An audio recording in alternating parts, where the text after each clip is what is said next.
Hello and welcome to Sean White's Solar and Energy Storage Podcast.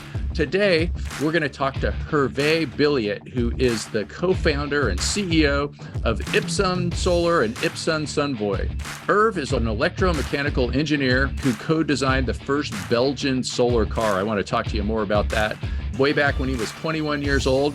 And then he was also invited by MIT in Boston to advance the sustainable transportation incentives. I'm also interested in talking about that. He went on to design his first residential solar PV system in 2009 using the 2008 National Electrical Code. So this talk here is NEC compliant. And and we have to talk about that too, because also Herve is from Europe, but he knows the National Electrical Code. He's not an expert over there designing solar systems in Europe. And another thing is he worked for Accenture and the US Department of Energy as a strategy consultant. That sounds like a kind of a very interesting thing. I can't wait to get to the end of this description of what you do so we can talk about all this interesting stuff. And working on some of the largest renewable energy projects in the world. I bet that's getting bigger every day. He's a business partner with Joe Marhamati, who he met at the Department of Energy headquarters. Herve and Joe grew Ipsun Solar from a small local installer to a prominent installer in the Northern Virginia, Washington, D.C. area, doing both residential and commercial solar and advocacy for solar. And so while they were running a solar business, Herve saw the need for better software and co-founded Ipsun Sunvoy. And we're going to get into what they do, but they make tools and things, coordinating different types of software and communications together. It's pretty awesome. He also has 3 boys, so he's good at juggling. He's a CEO, and he is fighting climate change. So thanks, Herve. And so we just ended with climate change. Is climate change real? I think so, Sean. I think so. Yeah. You're one of those people that believes in science. There's nothing to believe. Yeah. Gravity works every time. Great. Okay. Thanks. And some of the things I was thinking about asking you, and we can just turn this into a conversation however you want. You could take it in any direction you want. But some of the interesting things include the Department of Energy. So under which administration were you at the DOE? I started DOE in the Obama administration. But interestingly enough, the Loans Programs Office, that's where they receive a ton of fund to be disbursed to innovative and more advanced projects. So that actually got created during the previous presidency. Oh, okay. Yeah. And so the Loan Programs Office, I guess you must know Jigger Shah. He's in your area, and that's what he's doing. The loan program. He's the new director. Yeah. Yep. And so do you know Jigger? Yes, I do. Okay, that's some pretty awesome stuff. Are you still working with the DOE, or you're probably too busy being a CEO? Maybe too, but no, I'm not related in any way. But yeah, Jigger is now head of that department and doing phenomenal work, really bridging the gap between where banks can finance projects and deals and where the venture capitals and those like risk-taking capital come in, and you have a big gap. And so that's what that department is doing, staggering amounts of money going to those projects to making a difference. Fantastic. Awesome. So I'm wondering, how do you become a CEO? You need to wake up one day and say, I'm just going to do it and just get started. Just like for people to make the decision to go solar, those people, if they have a home, they need to wake up and say, and today's the day I'm going to finally reach out to a solar company and have them explain to me how it all works. And they need to start one day. Well, same there.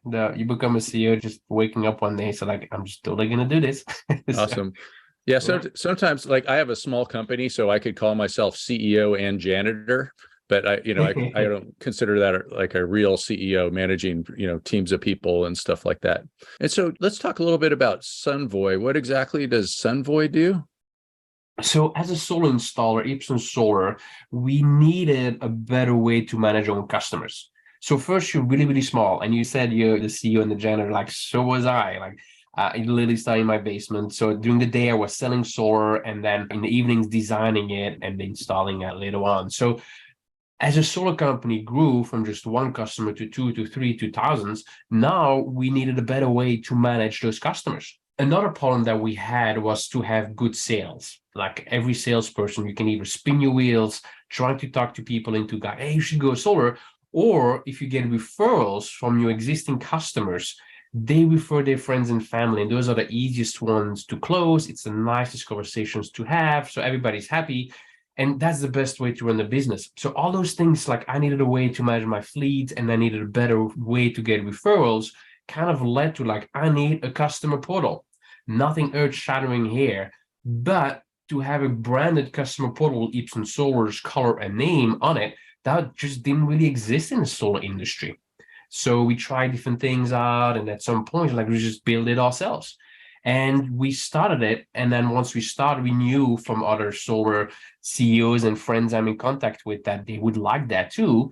And so we've had the approach. If Ipsun Solar really needs something as an installer that just does not exist, the chance is that other solar CEOs need it too. So from the beginning, we were white label, means that you can put any other solar branded solar installer's name on it, and it would work just as well for them. So to answer your question, I know I took a long time there, but Sunvoy is a customer portal and solar fleet management software. Cool. And so I think a lot of people out there, that have little small solar companies and things like that would just be going like, well, what does that mean? And for looking at your website, I was kind of getting the idea that you're kind of taking a whole bunch of different things and throwing them together. Like you get maybe the monitoring from the inverter, and you had like the logos of things like Enphase and SolarEdge and Huawei and Salesforce and all these different companies. And then you can throw all that stuff together and then have like a special website. And it looks sort of like Sunrun has a website when people come in. Is that kind of what it is? Or Yeah. Yeah, it is. So Sunrun has their own platform, but Sunrun is really big. And so the smaller installers out there, like an Ipsun Solar, we need to have our platforms too, but you cannot just buy it from Sunrun. So the software is now made available for other solar companies to connect, all the inverters, the Enphase and the SolarEdges of the world and the Huawei and everything else. And then you connect whatever CRM you use, being it like a Salesforce, a HubSpot, NetSuite, whatever you use. Also the smaller CRMs like the Mondays.com and the Asanas and all of that. So you connect all of that and basically display to your own homeowner, your solar customer, you display the information you have in your CRM to them. So as soon as you sell them, they get access to the portal and they kind of see what you sold them, and then they can see the power production once everything's installed. So when people go solar and you sell them, they expect, solar to be going up and installed quickly, but there's an entire process that takes place, right? Going from the design to the interconnection and permitting. So it takes a little bit of time, and showing them different milestones in your app so that people see visually like, oh, those are the steps that will happen to go solar. That visualization actually helps customer relax. It's like, okay, my solar installer takes care of me. I receive updates along the way, and they hold my hand going through the different steps to go solar. And then in that same app, you show the power production later on. That's the goal. Cool. And so if somebody wants your service, so where do they go? Sunvoy.com. Sunvoy. So that's SUNVOY.com. They can go there. And so, hey, everybody, go check it out, sunvoy.com. And then you can coordinate everything together. And so I guess the people that are using your service are residential, or are you doing commercial solar? Probably not utility scale, I guess. No utility scale yet. So the difference between like the big utility scale and commercial, they have monitoring systems, usually quite expensive, but that exists. What didn't exist is something high volume, something simple for the residential market. And by high volume, I mean, every solar company out there sells at different volumes, but the amount of times that we have to enter a homeowner's address and name in different applications is just massive. So we just combine it into one, so that whatever you put in your CRM, the home address and the name of the customer just flows in, and then we distribute that to wherever that needs to go. If you use Enphase, for example, before you go commission, you need to enter a site. You need to create a site there. If you order an Eagle View, you need to enter the address yet again. So all those different things that are just automated. So I came up with a new slogan. I don't know what you're going to think of it the other week. It was like, for solar installers, is like, focus on what you do best, automate the rest. So. All right. Yeah. Cool. And so they can enter their name once and they don't have to enter it all over the place. And like, when you just enter data, people get lost in doing it over and over again, and they're staying up late at night waking up early in the morning just to enter the same thing over and over again. So you took care of that problem.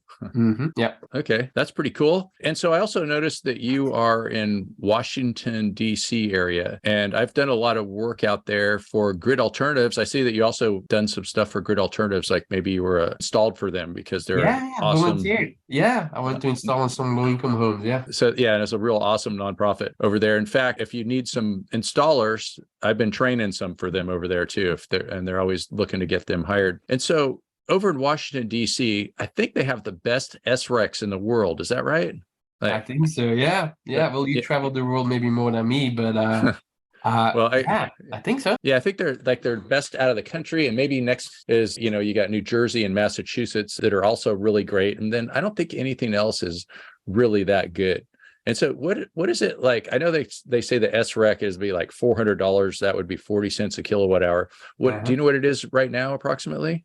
Yeah, it's around, I think 400. Yeah, like 360, something like that. Yeah, something like that. I like to look at that when I'm teaching those grid alternative classes to get people excited. And that's awesome. And so people listening might not understand too much what an SREC is because it's only in a couple of markets, but the utility is required to pay a certain amount. And sometimes it's based on, like supply and demand a little bit, but they're required to pay a certain amount based on the megawatt hour, which is 1,000 kilowatt hours. So for every 1,000 kilowatt hours you make, the utility will give you, say, $400 for an SREC, solar renewable energy certificate. So it's pretty awesome. It's more than the electricity is worth. Oh, yeah. In a lot of cases. Yeah. Like I remember when they had SRECs in New Jersey I think they were up there $600, but that was a long time ago when PV was a lot more expensive. And people were saying, I will give you a barn. I will put solar on it. You can have the electricity. I just want the SRECs.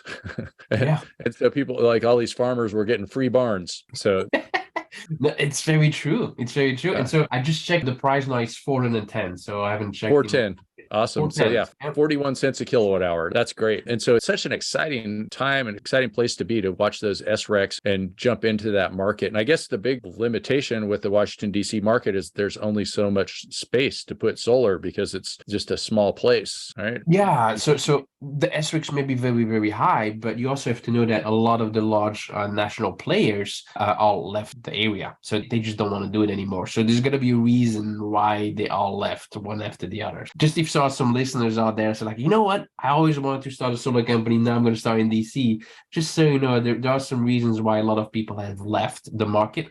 So there's more to it than that. Oh, is there something that I don't know, I guess? It's just hard. It's very hard to do business in DC. Is it hard because... It's a variation of different stuff. One of them is a lot of old roofs that are flat, a lot of permitting, and just a lot of difficulties that some larger national players just couldn't fit, like the regular installation on asphalt shingle roofs. And in DC, that it's the majority is all flat roofs. So yeah, I mean, I think too, it's just not that big. There's just not that many available rooftops. But yeah, I love those SRECs, and I know that they're really good over there. And don't worry, we won't tell everybody to move in there and take all your business. No.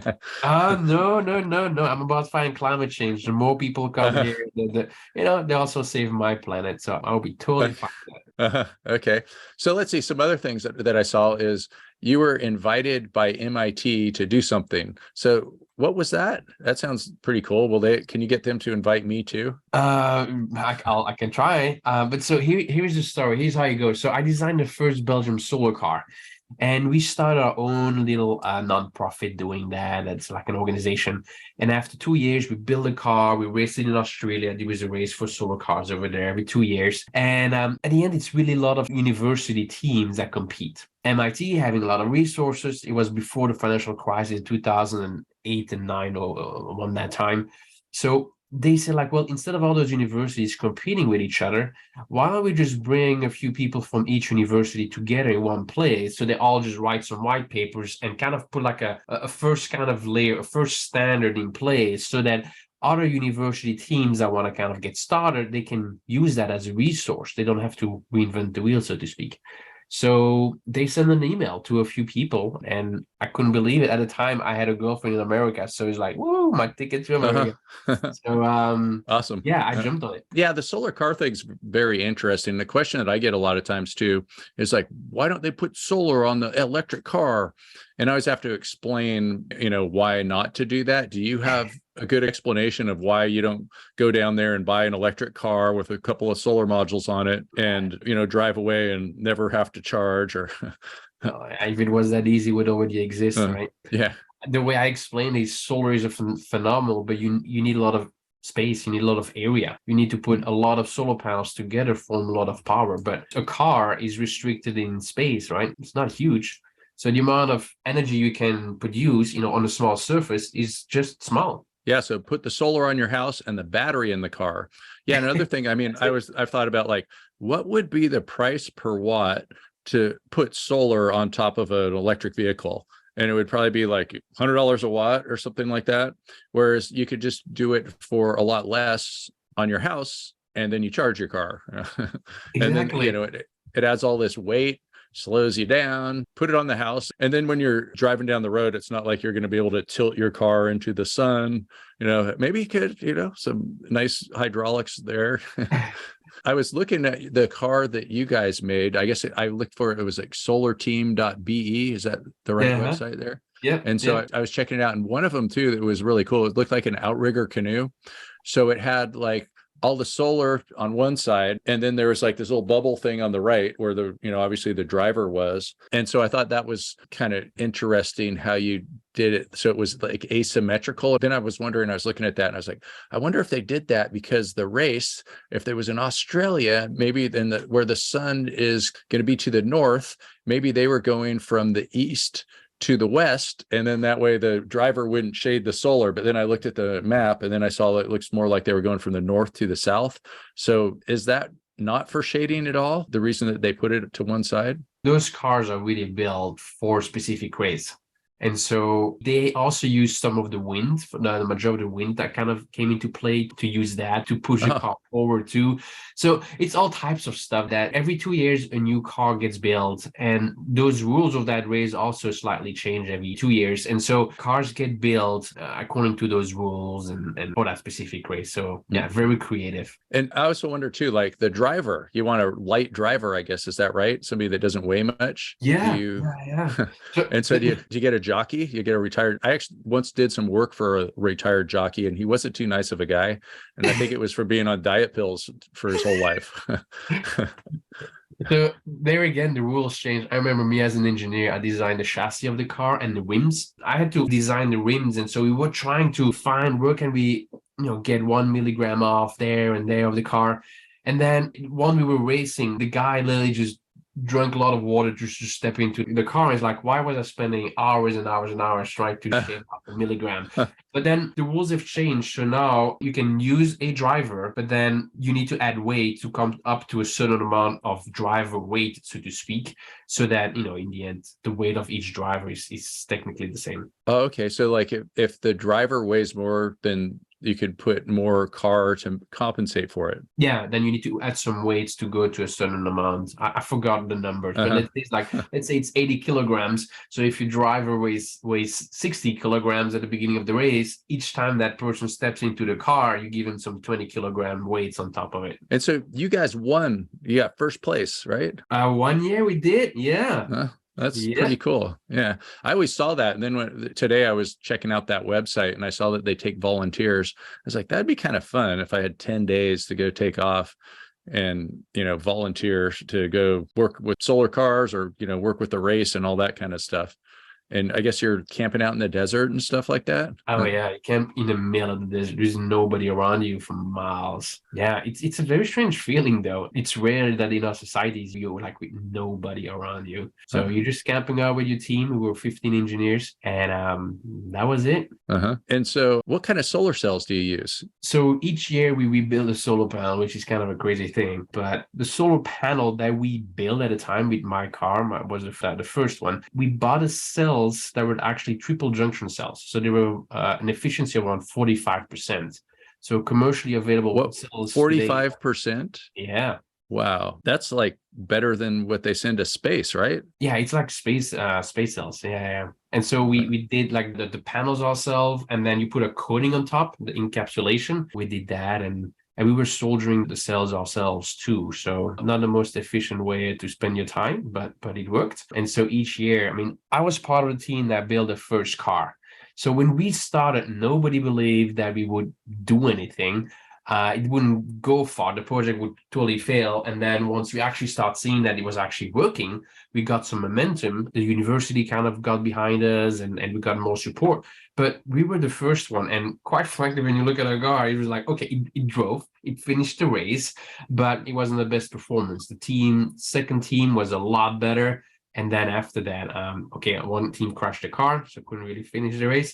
But then the team after that, so we've had like 8 or 9 competitions now, and we ended up first in the world. So that was Wow.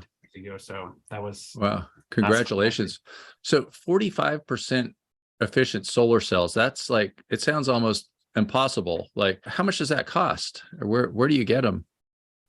We spent about $500,000 on building that solar array. So we bought the cells, they came in. We had a manufacturer, also Umicore at the time, that was creating those high efficiency cells, and then we did the encapsulation. It was quite some work, actually. So is it like gallium arsenide? Yeah. That's that brown stuff on the space station. And I bet you at 45% efficient, that's better than the space station, probably. Really? I think, yeah. I think, like, have you ever looked at the Spectra Lab website? No. I always check that out, and they get up to like 40%. And it's a Boeing company. And then you need to have like security clearance or something like that to get a price or to talk to them. Like, I tried to talk to them, and they're just like, leave us alone. You need to have security clearance. And so you spent $500,000, and do you know the price per watt? Actually, I don't remember the numbers. I mean, it's now like a good 20 years ago. So that project gets old. And maybe I'm wrong with the numbers. Maybe it was 40%, not 45. So I need to check on those numbers again. Yeah, that's pretty awesome. That's a pretty efficient car, pretty efficient solar cell. Yeah. So to put it on your house, I'm sure it would cost a lot more than the house, for those people out there that are waiting to get more efficient solar. And so let's see some other things I was just going to ask you about. You're an electrician too? On paper, yes. Yeah. Sort of like me. Like, I have an electrical contractor's license in California. We don't have master electricians here. And it's like, yeah, I have it on paper too. And so, like, yeah, I took the test and all that kind of stuff, but I'm not out there twisting wire nuts every day. But there's a lot of good people out there that are.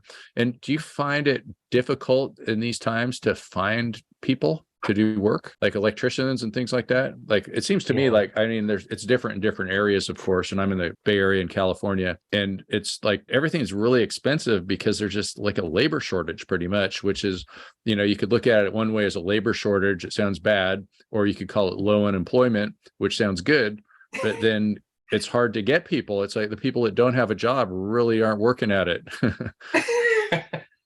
Yeah, no, maybe people don't realize that, but there is a big shortage of. There's not enough electricians to go wire everything that we need to get it all powered, right? We just spoke about like the car and how it's not smart to put like the solar panels on the car. Might as well put the solar panels on your home and charge your car, which is a technology that already exists. But you're right, there's just not enough electricians to go wire it all up. And the way we do it here is we hire people without experience. So they're still very young, and we train them onto the roof. They work themselves up the ladder, so to speak, quite literally. And then after they've installed on the roof, they come down the ladder, and then they do more of the electrical. So the entire path that people kind of go through. And then after electricians, you can get like a job in the office too, become a project manager. There was a person that after that became a manager of all the crews, and that person now is a salesperson. So has literally like did every possible job at Ipsun Solar, and just learned first day on the job was just like they're installing with the guys. So there are a lot of training possibilities with solar companies. It's just for electricians too. Just finding the right people that are willing to learn, and it is hard work. It's not easy, but it's I think it's a beautiful job. I feel like when I'm writing, the few times I'm writing, just like you, I'm an electrician mainly on paper, but I go install with my guys. I try to go a few times a year. I really enjoy the job. It's really nice. So yeah, it's got the best views out there. Like you're up on top of the top floor. Can't get better than that. And every day, yeah. And so also I see that you're on the board of the Chesapeake Solar and Storage Association. Yes, I've been on the board for 1 week. Oh, great. Congratulations. Thank you. And I'm on the board of NorCal Solar. It's an ACES chapter. And I was wondering, is Chesapeake Solar and Storage Association an ACES chapter? Or I don't know what an ACES and that's American Solar Energy Society. Maybe they aren't. I remember one time about 15 years ago, I was out and I did a speech for it was like an ACES chapter that had Chesapeake in its name. And so I was wondering if maybe it was the same organization. I remember it was at a yacht club. It was kind of a long time ago. No, things have changed. Our association was called MDVCA, so it's a SIA association. And about a year ago-ish, they changed it to CHESA. So if it's a long time ago, we didn't have a name. CHESA, the name has changed about a year ago. And then where do you meet? In DC or Virginia or? I don't know yet. I've not been to a board meeting. I just got elected last week, so all right. I guess it's all virtual now, but I didn't ask. Okay, great. Okay. And then is there anything else that you want to talk about? Would love to hear from you actually about the origins of the NEC code about rapid shutdown. Like what was the initial thinking? Why was that important at a time? Because even today you don't have a lot of fires, so to speak, about solar. You may have a few, but it's not a regular occurrence. So once we have more and more solar, I think it will become more important to have rapid shutdown. But why having had rapid shutdown in the early days? Was it like a theoretical exercise? Like, hey, let's think about this because this may become a problem later on. Did somebody miswire something and had to quickly fix it? No. So the reason that we have rapid shutdown, there's just one reason, and it's for firefighter safety. So it's not to prevent fires. A lot of times it would prevent fires by the methods that we use, like say using a microinverter, a DC to DC converter from SolarEdge, something like that. But it's just to prevent firefighters from getting hurt. And the whole idea is they were concerned that as there's more and more solar out there and houses just burn down, whether they have solar on them or not. And so we're not saying that solar started the fire, but then you have a fire and the firefighter comes up. And if you know any firefighters or you run into them, ask the firefighter, go like, what do you do if you see solar on a house? And too often the answer was let it burn. And so that was scary for a lot of people and for the solar industry. Yeah. And so they came up with rapid shutdown so that firefighters would go up on roofs and save houses without the fear of getting shocked, because firefighters, they're the one job where you can climb up over 6 feet without fall protection. And then you spray water all over the place, which conducts electricity. And so they didn't want to get shocked. And so the whole idea is that firefighters don't want to get shocked. With regular electricity coming from the utility, they just, shut off the power to the house and they are confident that there's no electricity in the house. And now with solar, they're afraid that they're going to get shocked. And so they'll just kind of stand back. But with rapid shutdown, they see the rapid shutdown sign and they're like, this house has a rapid shutdown. So they initiate rapid shutdown, and then they can go and be confident that the solar system's not going to hurt them. Some of them are still a little bit afraid. And we were also concerned too that there was going to be insurance rates that were going to go up and things like that. That was going to make solar more expensive. And so hopefully rapid shutdown fixed that problem. One example of that too is I was on my way to Solar Power International. I was living in the mountains of California at the time, and that was, I guess that was in the later part, or not too much later, but it was at the end of the summer of 2014. That's the year my 8-year-old was born. And me and my friend went up to climb Mount Whitney, and then we came down and we heard that there was a fire at home, or we heard there was one that was like far away, and then everybody was evacuated. It just like the wind kicked up, it burned 50 square miles. And for a few days there, we didn't know that if our house was even standing. And the neighbor's house ended up burning down. He had solar on the roof, and our house didn't burn down. We had a ground mount, and we obviously had firefighters in there saving our house and, moving things around outside to make it more fire safe. They left us a note there, it was really nice and all that. But perhaps the firefighters would have saved the neighbor's house if they didn't have solar on it. I couldn't tell you, but that's just kind of the idea of, why we have that. And also in the United States too, there's a lot of things that are made out of wood. Whereas in a lot of other countries, they already cut down those trees 1,000 years ago. And so rapid shutdown first was in the 2014 National Electrical Code. And that wasn't where they did a lot of this module level stuff. It was array level shutdown. And then in the 2017 National Electrical Code, they had a little clause that they said in 2019, by January 2019, you have to be inside of the array. You have to have rapid shutdown.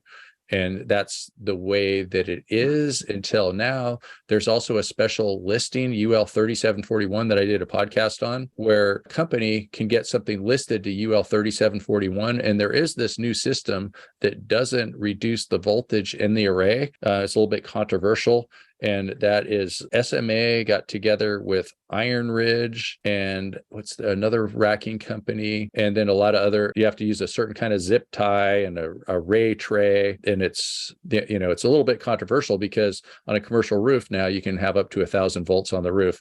But I know that you're from Europe too. And then the Europeans laugh at us Americans and go like, you Americans are so silly.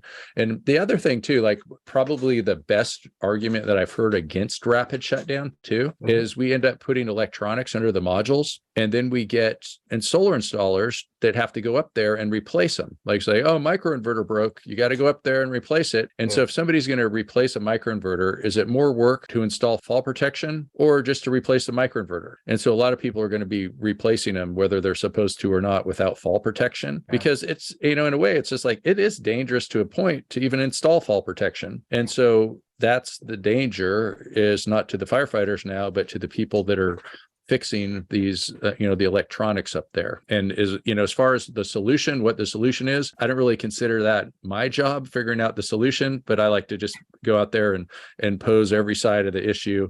And so I'm not going to say that, this is a great way or that's a great way, or we should or we shouldn't have rapid shutdown. I'll leave that up to people like firefighters and stuff like that. But the firefighters, actually, some of them were wanting to just have microinverters only, because microinverters do the anti-islanding and all that stuff. And so I guess I answered your question. Yeah. No, that's fantastic. Yeah. And I changed my mind about like the need for it. Like my mother in Europe went solar after me begging her to go solar for, I don't know, nearly my entire life. And I told her like, just use string inverter. That's what most people in Europe do. So just use string inverter there. So an SMA got installed. An installer, I didn't know the company, not the guy, but anyway, my mom decided to work with them. And my mom called me one day that there's a fire. It's like, oh. So here's what happened. Son hits those solar panels with a string inverter. It creates DC power. And then there was a bad connection, kind of like a line side tap somewhere. But it was cardboard really close by. So it started arcing and the cardboard caught fire, and the fire got created. But because it's DC power, so you have like a circle loop. You go from the solar panel being energized by the sun, creating power, going down the wire. You have an arc, so it goes to the next wire and goes back to the solar panel. And you have a closed loop. There is no way to stop that. So you can turn your inverter off if you want, you disconnect if you want, but it's not part of that little loop of solar panel, arc, and going back. So that loop just will keep going. And so I asked my mom, how did you turn the DC power off? Like, it's a closed loop. Apparently she just janked it. So that's what happened, is like the DC wires kind of crossed each other a little bit and sparked. Yeah. That's crazy. Is her house very flammable, or like is it made out of wood, or? No, it was built, I think, in the 1200s, something like that. So, it's probably seen plenty, like 100 fires. Yeah, it was part of a castle, and the size of the wall is like, you can stretch your arm and it's larger than that. So a very large wall. Needless to say, cell phone reception is pretty bad inside that house. So your mom lives in a castle. Are you a prince? You didn't tell me. No, it was a part of a castle at some point. So I'm not a prince, not even a castle. Well, that's right. I'm glad your mom's okay, and that, nothing burned down over there. I like to go out there. I'm probably going to be over at Solar in Germany. I'm planning on it. I'm on the committee that judge for the outstanding projects for the Solar Awards. And really? And actually, I shouldn't say Intersolar. They changed the name, they're to include more things. I think they call it 3E now or something like that. Missed that memo. No, so we're Yeah. going to be with Sunvoy with the software. We already have European customers, and so we're going to be in Germany too this Oh, summer. great. I'll see you there. Yeah. Yeah. Yeah. And I have a good friend out over there. I met him when he was working for Photon magazine, and I've just known him for quite a while now, over 10 years. And so I always go out and stay with him near Berlin and have good times out there. Is the first time I'll be at the Intersolar 3E, then you said, or whatever it is. How big is it compared to an RE Plus or Intersolar America? That's a good question. I'm going to just Google it. So we're going to have to change where we said 3E to the smarter E. And so when they call it the smarter E, it includes solar, it includes energy storage, it includes electric vehicles and all that. But yeah, it's nice. It's over there in Munich. There's a bunch of halls. As far as how big it is compared to RE Plus, maybe it's similar. I know it used to be the biggest one in the world. If you went back 15 years, I'm pretty sure it was the biggest one in the world then. And do you know the biggest one in the world now? It's called SNEC. SNEC, and it's in Shanghai. And I was planning on going until just yesterday, somebody told me that my 10-year China visa won't work right now, probably because of the problems with the US and China, and I have to renew it, something like that. So, but I'm good friends with a person that actually, there's an owner of it. So this woman owns this big conference, and it's got these 17 halls. It's probably much bigger than all the solar conferences in the world combined. Oh, wow. Yeah, China size, massive. Yeah, it's just this one conference. And I can remember being out there I don't know, probably 12, 13, 14 years ago and going to different solar shows in China. It was there was a different show every day. And this friend of mine, we went to a few of them, and it was just every day there was a different conference, and they're we need speakers, and they were all competing against each other. And obviously my friend won the game, and she has the biggest solar show. So, and so I'm going to try to go out there. That's a pretty good one, or, just to see how huge something could be. But I guess for your business, since you're primarily focusing on residential, I don't think you're going to find a lot of customers at the one in China. You might, just with all the networking and stuff, you might run into somebody that's your customer in America. Or, I was going to ask you too, that was another question, is you're working with all these companies, and so you have to enter their name, and it goes into all the software for all these different companies. Is that difficult to deal with the companies? You call up a company and you go oh, I want to work with you, and so my software will work with yours. Sometimes do they give you a hard time, or? Oh yeah. It's, you go from people that are very oh yeah, fantastic, let me know what you need, and they are just brand new at this, and they are open to hearing what we need, and they accommodate us, to the company that says we don't care, we don't want to deal with this, don't talk to me anymore, and everything in between. Yeah, absolutely. Yeah, probably are well, let me talk to these 3 attorneys and I'll get back to you. Oh yeah, no, that's America, right? As soon as you ask for that, it's please sign NDAs and all of that. So that's part of it. And sometimes you get access, and then you see the architecture is not super easy to work with. Some of them have just everything figured out. I would guess it's the same with solar companies, right? Some installers have everything figured out, they install every day, no problem, and others struggle every day to get the right amount of panels. You said it was 17 panels. No, why did you install 16 today? So it's the same with those manufacturers too. Some of them have open APIs that work perfectly great, monitored, and everything's fine, and others, for them, it's not a priority, and the monitoring is not quite there. So yeah. And another thing that I was thinking too is I'm pretty excited about the future of energy management systems, also called power control systems in the 2020 NEC, but they switched it to energy management systems in the 2023 NEC, and bidirectional electric vehicle charging. And so how you can use electronics and CTs to monitor the current and control the current.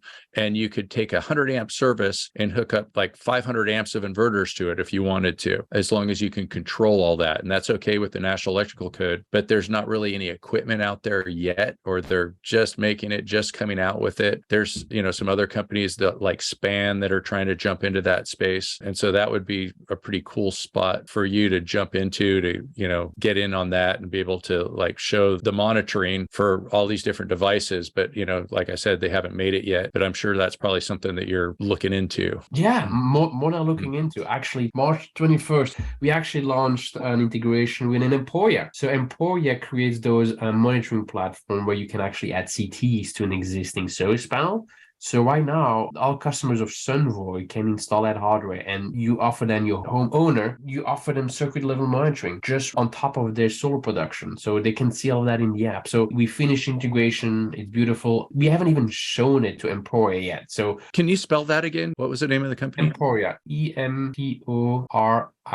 Okay. And then we are working with integration with Lumen. Lumen is similar to Span. Yeah, Lumen. I was going to mention that. Yeah. Yeah. But so they are changing the API drastically. So we're not going to integrate now. We're going to wait for a month until that's done. Yeah. And that's the next one. So those integrations, those power monitoring and controlling systems are coming up rapidly. And so that was part of our grand vision to integrate that into Sunvoy, and it's done. So it's only more that's going to come our way. Plus, I'm not even aware about everything that exists in China. It's going to be a bunch that already exists there. So we're going to integrate with a whole bunch of them. Yeah.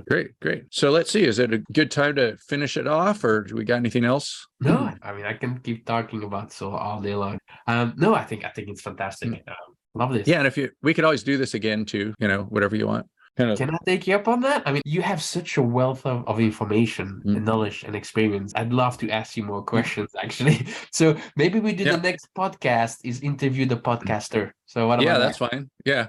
Sometimes people ask me to be on their podcast, and I say, as long as I could post it. And then, because I'm like so busy, it's kind of hard to keep up doing podcasts. I was like trying to do it once a week for a while. And then now actually I have a couple that are backed up. So I have like some extra time. And another thing that's kind of funny is right about the same time that you guys asked me to do this interview, another company approached me. It's like for some thin film manufacturer. And it was like some PR firm that they found me. So I'm going to do another one tomorrow. So it's like CEO week. Can I also just thank you, Sean, for everything you've done for the solar industry? I don't think enough people thank you. You've been such instrumental with NABCEP, all the training that you provided, people that you provide, even like grid alternatives, they get jobs out of what you teach. So thank you for all those years and hours of training and for the solar industry. So thank you. Oh, wow. Thanks so much. Thanks for that. So I guess I'll just about ready to sign off. Let's see. Oh yeah, one more thing. So how do people find you or see what you're up to? What kind of information would you like to give out? Maybe just the general website. It's sunvoy.com, SUNVOY.com. Follow us on LinkedIn, or Ipsun Solar. That's a solar company. Although that's very, very local. That's just if you live in the DC area. But yeah, Sunvoy is Sunvoy.com, the website. And you said LinkedIn to find you? Mm-hmm. Yep. How do they find you on LinkedIn? You need to be able to spell my name. It's just like you hear it. It's Herve. Okay. All right. So yeah, HerveBilliet. And so we'll have some notes for the podcast. We'll put that in there. So thanks, Herve Billiet, for being on the podcast. And thanks for listening to Sean White's Solar and Energy Storage Podcast. To find more about solar education, or anything else, you can go to solarsean.com.